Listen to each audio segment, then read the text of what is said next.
Sebelum kedatangan orang-orang Eropa ke dataran Amerika, suku asli Amerika telah datang duluan ke benua ini. Ini adalah sebuah perjalanan panjang yang diperkirakan terjadi ribuan tahun yang lalu.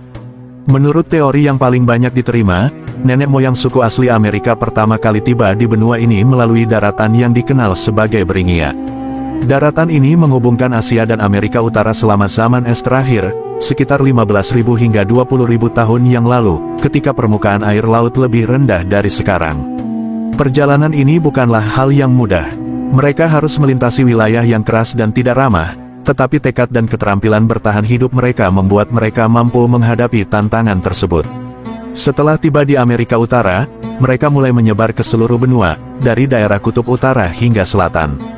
Dalam proses ini, mereka membentuk berbagai suku dengan bahasa, budaya, dan tradisi yang unik dan beragam. Selama ribuan tahun, suku asli Amerika hidup selaras dengan alam, mengembangkan sistem sosial yang kompleks, dan menciptakan berbagai teknik bertahan hidup yang memungkinkan mereka berkembang di lingkungan yang berbeda-beda, mulai dari hutan belantara yang lebat, padang rumput luas, hingga gurun yang gersang. Mereka memiliki pengetahuan mendalam tentang ekosistem di sekitarnya, serta keyakinan spiritual yang erat terkait dengan alam. Namun semuanya berubah ketika orang-orang Eropa mulai mengeksploitasi dataran itu, dan mengambil alih tanah mereka sejengkal demi sejengkal, hingga terjadilah peperangan di antara mereka. Perang antara Amerika dan suku asli Amerika adalah salah satu konflik paling kompleks dan panjang dalam sejarah benua ini.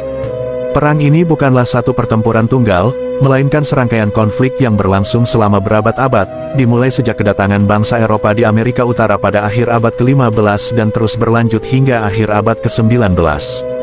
Awal mula konflik ini berakar pada perbedaan mendasar antara budaya, cara hidup, dan pemahaman tentang kepemilikan tanah. Suku asli Amerika memiliki hubungan yang kuat dengan tanah dan alam, melihatnya sebagai bagian dari kehidupan yang harus dijaga dan dihormati. Sebaliknya, bangsa Eropa membawa konsep kepemilikan pribadi atas lahan, dan mereka melihat tanah sebagai sumber daya yang bisa dieksploitasi dan dikembangkan. Perbedaan cara pandang ini menjadi sumber ketegangan yang sangat besar. Lalu koloni-koloni Eropa mulai berkembang pesat, terutama di pantai timur Amerika. Mereka mulai memperluas wilayah mereka lebih jauh ke pedalaman, yang merupakan tanah suku asli Amerika. Para pendatang membawa serta teknologi baru, senjata api, dan penyakit yang belum pernah dikenal oleh penduduk asli, yang berdampak besar pada kehidupan mereka. Banyak suku asli Amerika mengalami penurunan populasi drastis akibat wabah penyakit seperti cacar yang menyebar dengan cepat. Meskipun ada upaya awal untuk hidup berdampingan dan beberapa perjanjian yang disepakati, ketidakpercayaan di antara kedua pihak terus meningkat. Bangsa Eropa seringkali melanggar perjanjian dan mengambil alih lebih banyak tanah, memicu perlawanan dari suku asli Amerika. Salah satu contoh konflik awal yang signifikan adalah Pequot War pada tahun 1637 di New England, yang menandai dimulainya rangkaian perang dan bentrokan berdarah selama beberapa dekade. Selama abad ke-18, dengan berdirinya Amerika Serikat sebagai negara baru setelah Revolusi Amerika, pemerintah AS mulai mendorong kebijakan ekspansi ke arah barat. Manifest Destiny, keyakinan bahwa bangsa Amerika memiliki takdir untuk menguasai seluruh benua, memperparah konflik ini. Pemerintah Amerika mulai melakukan pemindahan paksa terhadap suku asli Amerika dari tanah-tanah mereka, seperti yang terlihat dalam Trail of Tears, di mana ribuan anggota suku Cherokee dipaksa meninggalkan tanah mereka dan melakukan perjalanan panjang yang berakhir dengan kematian ribuan orang. Perang antara Amerika dan suku asli bukan hanya soal wilayah, tetapi juga tentang bertahan hidup dan mempertahankan identitas budaya. Bagi suku asli Amerika, ini adalah perjuangan untuk melindungi tanah leluhur, tradisi, dan cara hidup mereka dari ancaman kepunahan. Sementara bagi bangsa Amerika, ini adalah upaya untuk memperluas wilayah dan membangun sebuah negara baru. Konflik ini mencerminkan sejarah panjang kekerasan, pengkhianatan, dan perjuangan yang membentuk Amerika menjadi seperti yang kita kenal saat ini.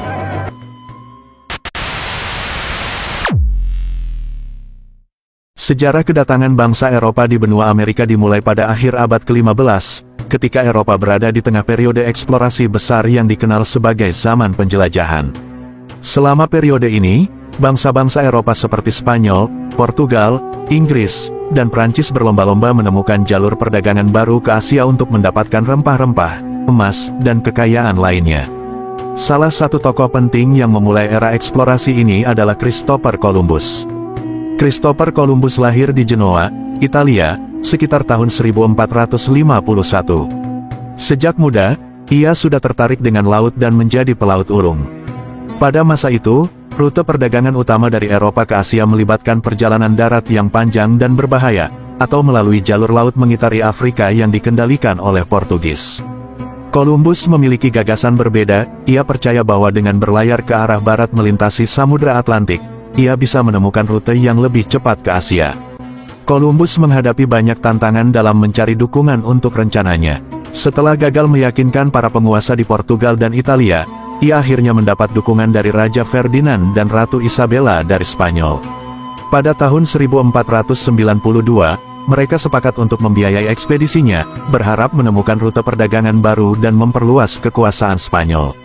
Pada tanggal 3 Agustus tahun 1492, Columbus memulai pelayarannya dengan 3 kapal, Santa Maria, Pinta, dan Nina. Setelah lebih dari 2 bulan berlayar tanpa melihat daratan, banyak awak kapal mulai kehilangan harapan.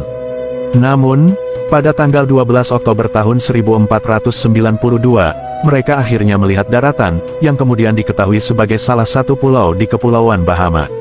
Columbus mengira ia telah mencapai Asia, tepatnya wilayah yang dikenal sebagai Kepulauan India, sehingga ia menyebut penduduk asli yang ditemuinya sebagai Indian. Penemuan ini menandai awal dari eksplorasi dan kolonisasi Eropa di Amerika. Columbus melakukan 4 perjalanan ke Amerika antara tahun 1492 dan 1504, menjelajahi berbagai pulau di Karibia, termasuk Kuba dan Hispaniola, sekarang Haiti dan Republik Dominika. Meski ia tidak pernah mencapai daratan utama Amerika Utara, ekspedisinya membuka jalan bagi bangsa Eropa lain untuk menjelajahi, menjajah, dan mengklaim wilayah baru di benua ini. Perjalanan Columbus membawa perubahan besar, tidak hanya bagi Eropa, tetapi juga bagi benua Amerika dan penduduk aslinya. Di satu sisi, kedatangannya memperkenalkan Eropa kepada dunia baru yang penuh dengan sumber daya alam yang belum pernah dieksplorasi, memicu gelombang penjelajahan berikutnya oleh bangsa-bangsa Eropa lainnya.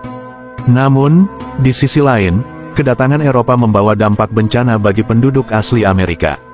Penyakit yang dibawa oleh para penjelajah, seperti cacar, campak, dan influenza, menyebar dengan cepat dan menghancurkan populasi suku asli yang tidak memiliki kekebalan terhadap penyakit-penyakit tersebut. Selain itu, eksploitasi, perbudakan, dan pengambilalihan tanah secara paksa juga menghancurkan kehidupan dan budaya penduduk asli Amerika. Selain Columbus, banyak penjelajah Eropa lainnya yang mengikuti jejaknya. Pada tahun 1497, John Cabot, seorang penjelajah Italia yang bekerja untuk Inggris, mencapai pesisir Amerika Utara, sementara Amerigo Vespucci, seorang penjelajah asal Italia, melakukan beberapa perjalanan ke Amerika Selatan antara tahun 1499 dan 1502. Namanya kemudian diabadikan sebagai nama benua Amerika. Penjelajah lain seperti Hernan Cortes dan Francisco Pizarro melakukan ekspedisi ke Meksiko dan Peru, di mana mereka menaklukkan kekaisaran Aztec dan Inca, memperluas kekuasaan Spanyol di benua tersebut. Meskipun Columbus tidak pernah mencapai tujuannya untuk menemukan rute langsung ke Asia, penemuan dunia baru ini mengubah peta dunia selamanya. Eropa mulai mengklaim tanah di Amerika, membangun koloni, dan menciptakan jaringan perdagangan yang menghubungkan Eropa, Afrika, dan Amerika. Sejarah kedatangan bangsa Eropa di Amerika ini adalah awal dari era globalisasi, yang memengaruhi ekonomi, budaya, dan politik dunia hingga saat ini.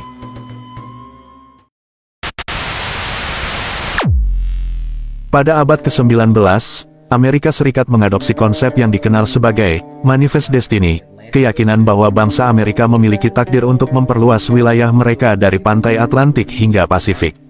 Ide ini dianggap sebagai misi ilahi untuk menyebarkan peradaban, demokrasi, dan budaya Amerika di seluruh benua. Kebijakan ekspansi barat ini didorong oleh pertumbuhan populasi, kebutuhan lahan pertanian baru, dan keinginan untuk mengeksploitasi sumber daya alam di wilayah barat. Namun, ekspansi ini membawa dampak besar bagi suku asli Amerika. Pemerintah AS mulai memperluas wilayahnya dengan cara membeli tanah, mengadakan perjanjian, dan seringkali melalui kekerasan. Banyak perjanjian dengan suku asli dilanggar, dan penduduk asli dipaksa meninggalkan tanah leluhur mereka untuk memberi jalan bagi pemukim baru. Kebijakan pemindahan paksa, seperti yang terjadi pada Trail of Tears pada tahun 1830-an, memaksa ribuan anggota suku Cherokee dan suku lainnya meninggalkan tanah mereka di Tenggara dan berjalan ke wilayah yang sekarang dikenal sebagai Oklahoma, dengan banyak yang meninggal di sepanjang perjalanan. Perlawanan dari suku asli terhadap ekspansi ini sering berujung pada konflik berdarah, seperti Perang Black Hawk, Perang Seminole, dan pertempuran di Great Plains, termasuk perlawanan dari tokoh-tokoh terkenal seperti Sitting Bull dan Geronimo. Bagi suku asli, ekspansi barat berarti hilangnya tanah, kehancuran budaya, dan upaya yang terus-menerus untuk bertahan hidup di tengah tekanan yang semakin besar dari pemerintah dan pemukim Amerika Serikat. Konflik ini mencerminkan ketidakadilan dan perjuangan panjang yang dialami oleh suku asli Amerika dalam mempertahankan hak dan keberadaan mereka di tanah mereka sendiri. Pada saat itu juga, pemerintah Amerika Serikat sering menandatangani banyak perjanjian dengan suku asli Amerika terkait tanah. Perjanjian-perjanjian ini seharusnya melindungi hak-hak tanah suku asli dan menjamin wilayah tertentu sebagai milik mereka. Namun, pada kenyataannya, banyak dari perjanjian ini dilanggar atau diabaikan oleh pemerintah, seringkali untuk mendukung ekspansi pemukim Amerika dan eksploitasi sumber daya alam. Salah satu contoh yang terkenal adalah Perjanjian Fort Laramie tahun 1851, yang menjanjikan suku-suku seperti Sioux, Cheyenne, dan Arapaho hak atas tanah mereka di wilayah Great Plains. Namun, setelah ditemukannya emas di Black Hills pada tahun 1870-an, pemerintah AS mengingkari perjanjian tersebut dan membiarkan para penambang memasuki wilayah yang dilindungi, memicu konflik yang berujung pada pertempuran seperti di Little Bighorn. Contoh lain adalah Perjanjian Indian Removal Act tahun 1830, yang memaksa suku-suku seperti Cherokee, Creek, dan Seminole untuk menyerahkan tanah mereka di Tenggara dan pindah ke Indian Territory di barat Mississippi.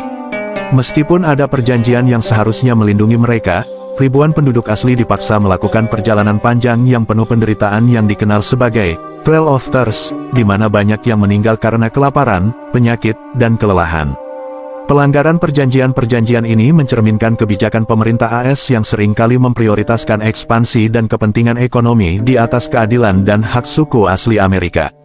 Perjanjian yang awalnya dimaksudkan untuk menjamin perdamaian dan perlindungan tanah suku asli seringkali diabaikan begitu kepentingan ekonomi, seperti pertanian, pertambangan, atau pembangunan rel kereta api.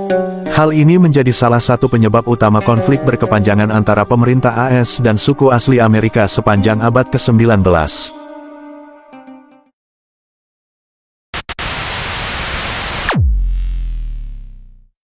Suku Amerika asli tidak tinggal diam di atas kesewenangan pemerintahan Amerika, sehingga mereka melakukan beberapa perlawanan untuk menghancurkan penjajahan, di antaranya adalah Perang Sioux.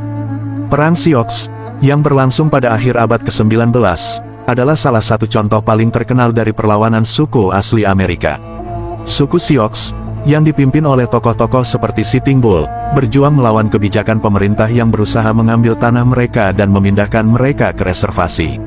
Sitting Bull, seorang pemimpin spiritual dan militer, dikenal karena visi dan kepemimpinannya yang kuat. Ia berjuang untuk mempertahankan tradisi dan kebebasan sukunya. Kekalahan tentara AS di pertempuran Little Bighorn pada tahun 1876 menjadi momen penting dalam Perang Sioux. Dalam pertempuran ini, pasukan yang dipimpin oleh Jenderal George Armstrong Custer diserang oleh pasukan Sioux yang dipimpin oleh Sitting Bull dan Crazy Horse. Kemenangan ini memberikan harapan bagi suku-suku asli, tetapi juga memicu respons keras dari pemerintah AS, yang melancarkan serangan lebih lanjut untuk menaklukkan Sioux. Setelah berbagai pertempuran dan kekalahan, pada tahun 1881, Sitting Bull ditangkap oleh pasukan AS dan kemudian dijadikan tahanan. Meskipun ia ditangkap, semangatnya dan pengaruhnya tetap hidup di antara suku Sioux dan menjadi simbol ketahanan dan perjuangan mereka.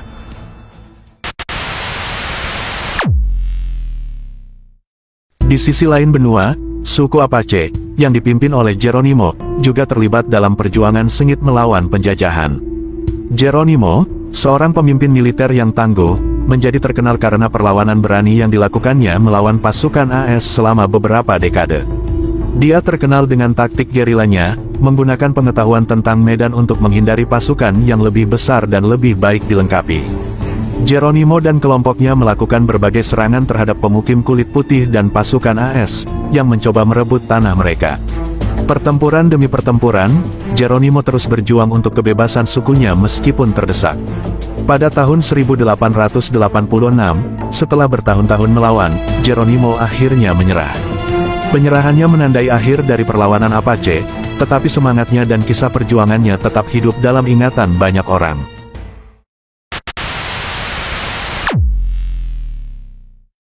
Sebelum era Sioux dan Apache, ada juga Tecumseh, seorang pemimpin suku Shawnee yang berjuang untuk menyatukan berbagai suku asli Amerika dalam menghadapi ekspansi pemukim Eropa di awal abad ke-19. Tecumseh percaya bahwa hanya dengan bersatu, suku-suku asli dapat mempertahankan tanah mereka. Ia menciptakan aliansi yang luas dan terlibat dalam beberapa pertempuran, termasuk pertempuran Tipe Canu pada tahun 1811. Tecumseh berjuang dengan semangat dan visi yang kuat. Meskipun ia tewas dalam pertempuran Thames pada tahun 1813, ia meninggalkan warisan yang mendalam tentang persatuan dan perjuangan melawan penjajahan. Hari ini, ia dikenang sebagai salah satu simbol perjuangan suku asli Amerika.